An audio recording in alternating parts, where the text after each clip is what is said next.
My children especially were good, they were very good.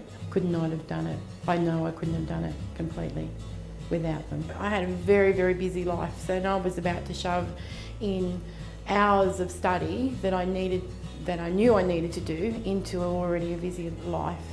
But I managed to do it. So I guess for me, balancing my family and balancing my uni work has been big. So I'm from an Indigenous background, so I was brought up in like a really strong Aboriginal community naturally where there's alcohol and drug abuse and mental health issues and all of that. They struggled a lot at first because I was growing and I was developing as a person, and I wasn't the same Angel as who I was back before I come to uni. And they always saw me as, oh, Angel's not a part of us anymore, or she thinks she's too good to be a part of us. And I struggled to be that outlier, like I felt like I wasn't accepted anymore back home. But it's just a matter of me developing my communication skills and adapting my personality so that when I'm back home I have to try and fit in with them.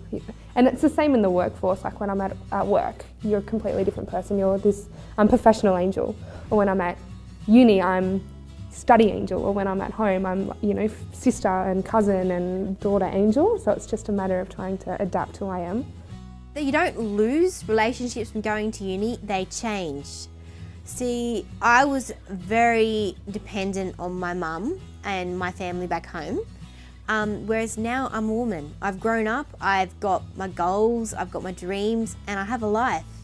And it was a bit hard at first to make the change, but now my mum, she's like my best friend.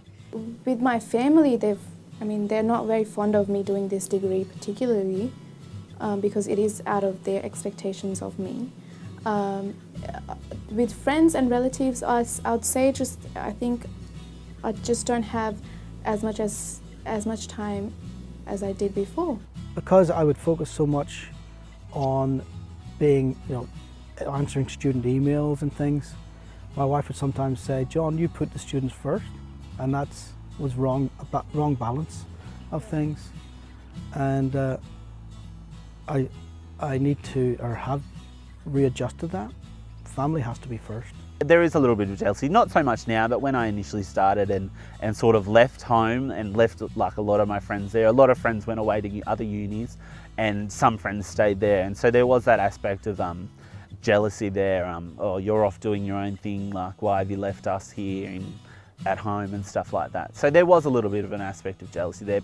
Coming from a small community, a small Aboriginal community, and then my choice of study, which is policing, there's plenty of issues that will arise. A lot of people will just stop talking to you, and a lot of friends, will just kind of turn away. But in a sense, that meant nothing to me. I'm here what I want to be here to do, and I love it. I enjoy it. My graduation last year, one of the academics I work with, she was sitting on the stage and she said, "Sandra, you should have seen Jeremy. He was so proud of you." It just beamed out of him.